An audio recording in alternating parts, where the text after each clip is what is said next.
नींबू खरबूजा सुनले बड़लो ना बा भजन हमार ना ठीक लगे ना ना तू लो वही जी रहा वही जी आज उठलाली से रोटी बोर के देखिए तो ये आदमी यहाँ रह के भी अपना सब्जी का खर्चा बचा लिया बहुत अच्छा लगता है जब भाभी जी सब्जी वब्जी नहीं बनाती हैं उठोए पर लिपस्टिक लगा लेती हैं आप सपेटते हैं और निकल जाते हैं कि जाता रह परदेस बलबुआ हमके घर में छोड़ के तनी जाए से पहले खाला उठलाली से रोटी बोर तनी को बढ़ा देवा साउंड वाले भैया इसमें इंस्ट्रूमेंट की आवाज नहीं आ रही है इस दोनों मोनीटर में इंस्ट्रूमेंट की जो बज रहा है ना आवाज नहीं आ रही इसलिए मैं बोल रहा हूँ ना इसमें इंस्ट्रूमेंट का आवाज दे दीजिए क्योंकि हमें नहीं सुनाई दे रहा है फिर मुझे वहां जाना पड़ेगा और बॉक्स यहाँ लगा है ना तो लोगों को दिखाने में दिक्कत होगा इसमें दे दीजिए इस मॉनिटर में हेलो हेलो हेलो क्योंकि ये मुझे लगता है बंद हो गया है आप एक बार देख लो इसकी आवाज नहीं आ रही है इंस्ट्रूमेंट की भी आवाज नहीं आ रही है इसमें और रतिया कह दिया कि जाता रह परदेस बलमुआ हमके घर में छोड़ के ए राजा हो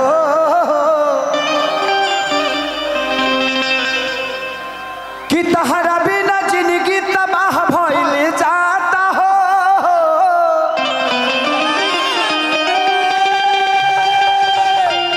कि कोई से कही राजा जी तहरा ना बुझाता हो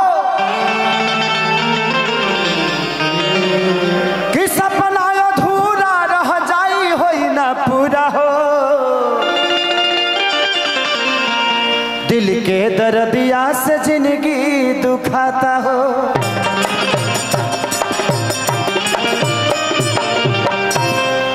तो जाता रह परदेस बलमुआ हमके घर में छोड़ के 1 2 1 2 3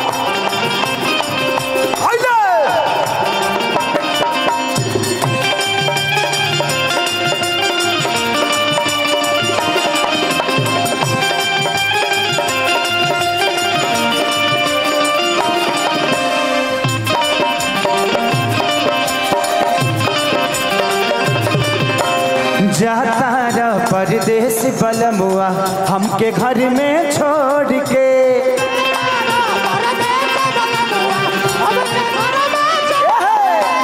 जाता रह परदेस बलमुआ हमके घर में छोड़ के तनी जाए से कि तनी जाए से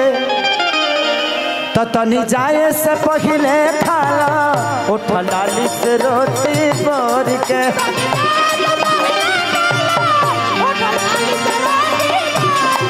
तनी जाए से पहले खाला उठलाली से रोटी बोर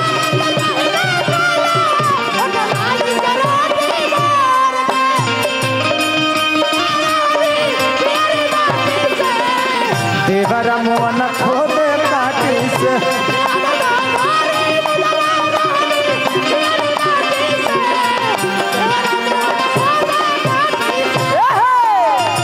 खोदा तावे काटी से हो खोदा तावे काटी से खोदा तावे काटी से हम हरान बानी देवराया बाटी से देवरा मोहन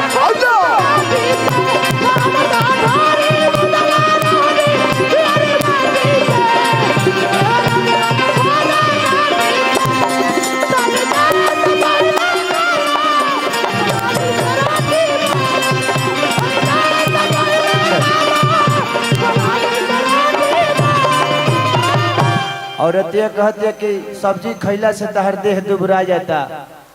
लिपस्टिक खैब तो तनी गोटा जाइब। औरत ये कहती है कि ये में माजा भावे राजा सब्जी से ज्यादा कि कहिले टाइम से खइबा त मोटा के हो खबगादा ए में माजा भावे राजा सब्जी से ज्यादा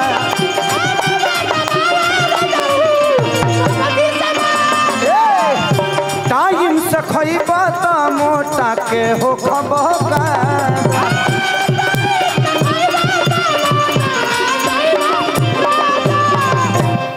बोला तहरा का मिली है मेहर के दिलवा तोड़ के कि बोला तहरा का मिली है मौगी के दिलवा तोड़ के तनी जाए से पहिले खाला उठा लाली से रोटी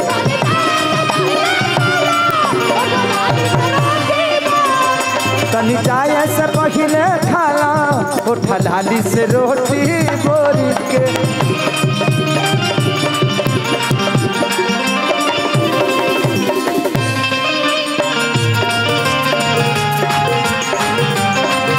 अरे बोलिया तो मिठाई पाँच में बाते दी रौदा में झकास कपड़ा करिया लागेला है सबरी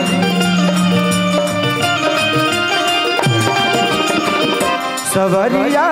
बढ़िया जन बनाए बड़ी बढ़िया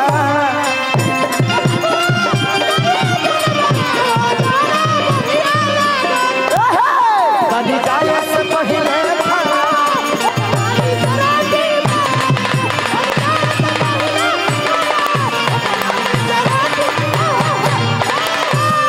वाह वाह। और ये लास्ट में कहती है कि छोड़ी के जइब लगातारे पिया डर हो हम रहब घरे तू बस जइब छत्तीसगढ़ हो कि छोड़ी के जइब लगातारे पिया डर हो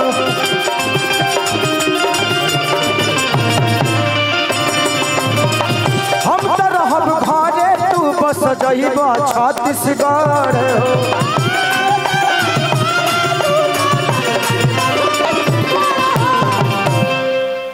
कि याद आई ये बोलमुआ हर प्यारी कइल का भोर के तो याद आई ये बोलमुआ तो है प्यारी कइल का भोर के तनी जाए से पहले उठला चलो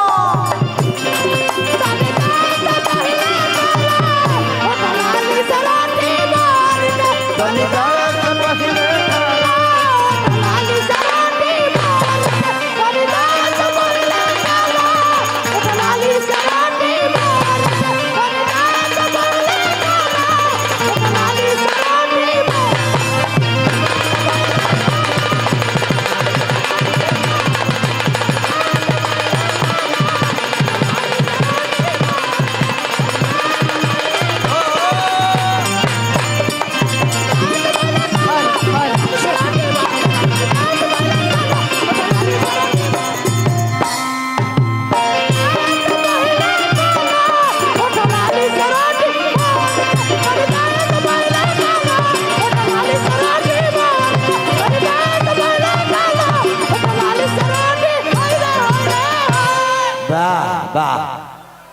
नवेद भैया क्या बात है भाई क्या अब आप बचेंगे नहीं। इतनी लकी हूँ मैं आज। ये आईने जो तुम्हें ओहो क्या बात है कम पसंद करते हैं इन्हें खबर है तुम्हें हम पसंद करते हैं इन्हें खबर है तुम्हें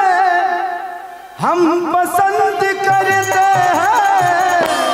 हाँ हाँ है आईने जो तुम्हें कम पसंद करते हैं I like you too. सर मैं चाहूंगा आपकी आवाज हमेशा खूबसूरत लड़कियों के लिए रहती है, हम भाइयों के लिए कुछ नहीं है क्या आपके पास? सबसे बड़ी एक बात बताऊं आपसे, जी सर। ये पूरी दुनिया खूबसूरती के पीछे पागल है, सब नाटक करते हैं। अच्छा ये बताइए यहाँ किसको सुंदरता से प्यार नहीं है? एक बार हाथ उठा के बताइए कि आपको प्यार नहीं है। आए। और प्यार कर